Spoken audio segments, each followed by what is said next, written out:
ತಿರುಳಿ ಶರಣಂ ಕಾಶಿ ದೇವಗುಲ ಭಂಡಾರಾಚಾರ್ಯ ತ್ರಿಪಾರಮ ಶರಣಂ ಕಾಶಾರ್ಯಗುರಿ ತವತಿರು ಕಿನಾರಾಮನಗುರಿ ತ್ರಿಪಾರಮ ಪರಂ ಶರಣೋ ಪರಬ್ರಹ್ಮ ಸ್ವರೂಪಮೇಶ್ವರಿ ನರಹರಿ ಬಾಬಾಜಿ ತಿರುವಡಿ ಅಪರಂ ಶರಣೋ ಓಂ ಶ್ರೀಂ ಕಾಳಭೈರವಾಯ ಕರಾಚ ಓಂ ಐಂ ಶರಣೋ ಭೈರೈಶ್ವರಿ ಓಂ ಗಿರಿಂ ಯೋಗಪೇಶುಚ್ಚಂ ಸಂಗುರು ಭೈರವಾಯ ಮಂಗಲ ಓಂ ಶ್ರೀಂ ಗಿರಿಮೈಂ ಜಗನ್ಮಾತಾಪಿತಾ ಪರಬ್ರಹ್ಮ ಸ್ವರೂಪ ವೇದ ಭೈರವಂ ತಿರುವಡಿ ಅರ್ಪಣಂ ಶರಣೋ ஓம் ஸ்ரீம் கிரிமாய் நமச்சிவாய் பைரவாய நமோ நம ஸ்வாஹா.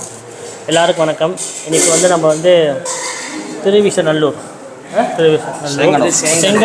செங்கநல்லூர் வெங்கல ஓசை பைரவர் சன்னிதானத்தில் பந்தநல்லூர் வெங்கல ஓசை பைரவர் உத்திரட்டாதி நட்சத்திரத்தில் உள்ள ஸ்தலம், ரொம்ப முக்கியமான ஸ்தலம். நாங்கள் மலேசியாவிலேருந்து 26ஆம் தேதி வந்தோம். 26ஆம் தேதி சுவாதி நட்சத்திர ஸ்தல பைரவமான ஜடாமுனி பைரவர் கோயிலுக்கு போய் நாங்கள் ஹோமம் பண்ணோம். அது குரூப்பில் உள்ளவங்க எல்லாரும் பார்த்தீங்க. அடுத்தது நாங்கள் சொர்ணகால பைரவர் சுயம்பமூர்த்தியாக இருக்கிற கோயிலில் போய் நாங்கள் ஹோமம் செஞ்சோம். அடுத்த 3வது முறையாக உத்திரட்டாதி நட்சத்திர ஸ்தலமான வெங்கலை ஓசை பைரவருக்கு உள்ள செங்கநல்லூர் அந்த கோயில் ஸ்தலத்தில் உள்ள கால பைரவர் சன்னிதானத்துக்கு, அது வெங்கல ஓசை பைரவரும் சேத்திரபால கால பைரவருக்கும் குருமார்களை வைத்து, ஆகம சிவாச்சாரியரை வைத்து, ஆலய சனிகரும் ஆலய குருமார்களும் ஆலய சிவாச்சாரியரும் பைரவ சிவாச்சாரியரை வைத்து ஹோமம் செய்து பூசணிக்காய் பல தீபம் நாங்கள் ஏற்றிருக்கோம். நான் என்ன சொல்கிறேன்னா, இந்த ஆண்டு சனி பகவான் கும்பராசியில் உட்காந்துருக்கார். உங்களுக்கெல்லாம் தெரியும், கும்பராசியில் 3 நட்சத்திரம் இருக்கும். அவிட்ட நட்சத்திரம் 3ஆம் பாதம் 4ஆம் பாதம், அப்புறம் உத்திரட்டாதி நட்சத்திரம், அப்புறம் பூரட்டாதி நட்சத்திரம். இதில் சனி பகவான் இந்த ஆண்டு இருப்பார் 2026 வரைக்கும். அதன் பின் புரட்டாதி 4ஆம் பாதத்துக்கு பிறகு உத்திரட்டாதி நட்சத்திரத்துக்கு சனி பகவான் வருவார்.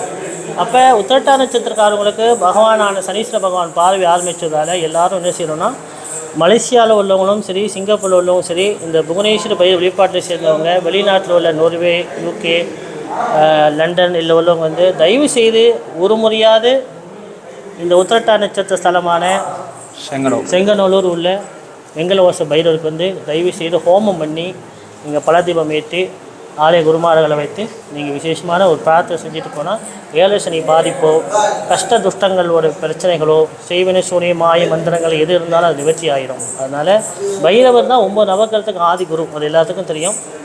2008 நான் சொல்லும் போது யாரும் அப்படி ஒன்றும் ஏற்றுக்கலை. ஆனால் இப்போ எல்லோரும் உண்மைதான், கால பைரவ வழிபாடு ஆதி பரபிரம்ம சுரூபமான வழிபாடு முறை. அது இறகாலத்தில் ராஜாக்கள் செஞ்சதாக பொதுவாக மறைக்கப்பட்டது. இப்போ மக்கள் வேதங்களும் ஆகமங்களும் படித்து அதை சிறப்பாக செய்கிறாங்க. அதனால் பைரவருக்கு பூசணிக்காய் விளக்கு மிளகு கட்டி பஞ்ச எண்ணெய் கலந்து, நல்லெண்ணெய், தேங்காய் எண்ணெய், இழுப்பெண்ணெய், விளக்கெண்ணெய் கலந்து தீபம் ஏற்றி சுவாமிக்கு அபிஷேகம் பண்ணி அஷ்டோத்திர அர்ச்சனை பாராயணம் பண்ணி ஆசீர்வாதம் வாங்கினீங்கன்னா நல்ல ஒரு ஆசீர்வாதம் கிடைக்கும். இந்த ஆலய சிறப்பை தொட்டு ஆலய குருமார்கள் பேர் சொல்லுங்க. ஹரிஹர சிவாச்சாரியார் அவர் விளக்குவார், அவர் பேசுவார். சொல்லுங்க. கங்காதர சிவாச்சாரியார். ஹரஹர நம பார்வதி பதஜே ஹர மகாதேவா. என்னாருடைய சிவனே போற்றி, நாட்டவர்க்கும் இறைவா போற்றி. எல்லாம் வல்ல கற்பக விநாயகர் துணை கொண்டு அவனருளாலே அவன் தாள் வணங்கி என்ற வார்த்தைக்கு நங்க சகி தேவி அம்பிகா சமய சக்திகிரீஸ்வர சுவாமி ஆலயத்தில் சேங்கனூர் என்ற ஆலயத்திலே சண்டிகேஸ்வர அவதார ஸ்தலமானது விசேஷமான ஸ்தலமாகும். ஸ்தலத்திலே சக்திகிரீஸ்வர சுவாமி சுயம்பலிங்கம், சகிதேவி அம்பாளுங்கிற நாமதேயம், சகினா தோழிங்கிற ஒரு வார்த்தைக்கிணங்க நமது அம்பாள் இங்கே தோழியாக இருந்து அனுகிரகம் பண்ணுற எல்லாருக்கும். அதுபோல் ஷண்முகர் அப்பாவுக்கு உபதேசம் பண்ணி இந்த பாவத்தை நிவர்த்தி பண்ணிக்கிறார். சுவாமியால் உபதேசம் பண்ணி இந்த பாவத்தை நிவர்த்தி பண்ணிக்கிறார். இங்கே வள்ளி தெய்வானை இல்லாமல் ஷண்முகராக இருக்கார். 6 முகத்தோட 12 கையோடு இருக்கார். குழந்தை பாக்கியம் இல்லாதவங்களுக்கு வளர்ப்பெரிய சஷ்டி இதில் குழந்தை பாக்கியமானது பிரார்த்தனை பண்ணால் குழந்தை பாக்கியம் கிடைக்குங்கிறது ஒரு வரலாறு இங்கே. அதுபோல் 70 மாடக்கோவிலில் 41வது மாடக்கோவில், 67 சிவாலயம், 3 வைஷ்ணவ ஆலயம், 41 சிவாலயம். திருஞான சம்பந்தர் பாடல் பெற்ற ஸ்தலம். இந்த ஸ்தலத்தில் பார்த்தீங்கன்னா திருஞான சம்பந்தர் பாடியிருக்கிற பார்த்தீங்கன்னா நூல் அடைந்த அப்படிங்கிற மாதிரி எல்லாமே அடைந்தே வரும். அதாவது பிறப்பிலிருந்து இறப்பு வரை நமக்கு என்னெல்லாம் தேவையோ அதெல்லாம் எடுத்துக்கொண்டு கடைசியாக சுவாமி எப்படி திருவடியில் சரணம் அடையணுங்கிறதுக்காக இந்த அடைந்தங்கிற பாட்டை அவர் பாடியிருக்கார். 10 பாட்டு பாடியிருக்கார். அதன் பொருட்டாக வெண்கல ஓசை பைரவர் விசேஷமான பைரவர், உத்திரட்டாதி நட்சத்திரம் மீனராசிக்கு விசேஷமான பைரவர். தேய்பிரை அஷ்டமியில் ரொம்ப விசேஷமாக இங்கே எல்லா ஃபங்க்ஷன் நடந்துகிட்ருக்கோம், ஹோமங்கள் அபிஷேகங்கள் நடந்துகிட்ருக்கோம். இன்று மலேசியாவிலேருந்து வந்தவங்கெல்லாம் ரொம்ப சிறப்பாக இந்த ஹோமத்தை தரிசனம் பண்ணி, சுவாமிக்கு அபிஷேகம் தரிசனம் பண்ணி, அர்ச்சனை பண்ணி அவங்களுடைய சுவாமி க்ஷேத்திரபால பைரவருடைய அனுகிரகத்தை முழுமையாக பெற்று எல்லாம் வல்ல குலதெய்வம் என்று சொல்லக்கூடிய க்ஷேத்திரபால பைரவர் சுவாமி அனுகிரகத்தை பெற்றுமாறு ஆலயத்தின் சார்பாக கேட்டுக்கொள்ளப்படுகிறது.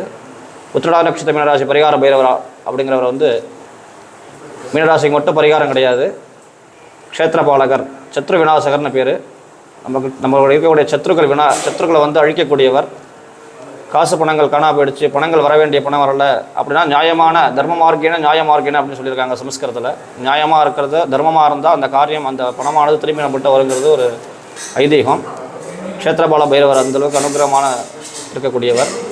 வெண்கல ஓசை பைரவர் இங்கே விசேஷமான பைரவர். அதனால தான் அந்த கருங்கல் சிற்பத்தில் வெண்கல ஓசை கேட்கும். அதுதான் இங்கே விசேஷமே. அதுதான் எல்லா சிவாலயத்துலேயும் எல்லா பைரவரும் இருப்பார். இங்கே வந்து வெண்கல ஓசை பைரவர், கருங்கல் சிற்பத்தில் வெண்கல ஓசை, அதான் இங்கே விசேஷமான பைரவர். அதனால தான் இங்கே வெண்கல ஓசை பைரவர்னு சொல்லிட்டு நம்ம வழிபடுறோம். அதன் பொருட்டாக உத்திரட்டாதி நட்சத்திர மீனராசி பரிகாரம் பண்ணிக்கலாம். உடனே அவங்களுக்குலாம் அந்த பிரார்த்தனைங்கிறது உடனே நிறைவேறிடும். யாருக்கெல்லாம் பிரார்த்தனை கை கூடலையோ அவங்கெல்லாம் வந்து உத்திரட்டாதி நட்சத்திர மீனராசி உள்ளவங்களை அழைச்சிட்டு வந்து பிரார்த்தனை பண்ணிக்கிட்டாங்கன்னா அந்த பிரார்த்தனை கூடிய சீக்கிரம் நிறைவேறுங்கிறது இங்கே ஒரு ஐதீகம்.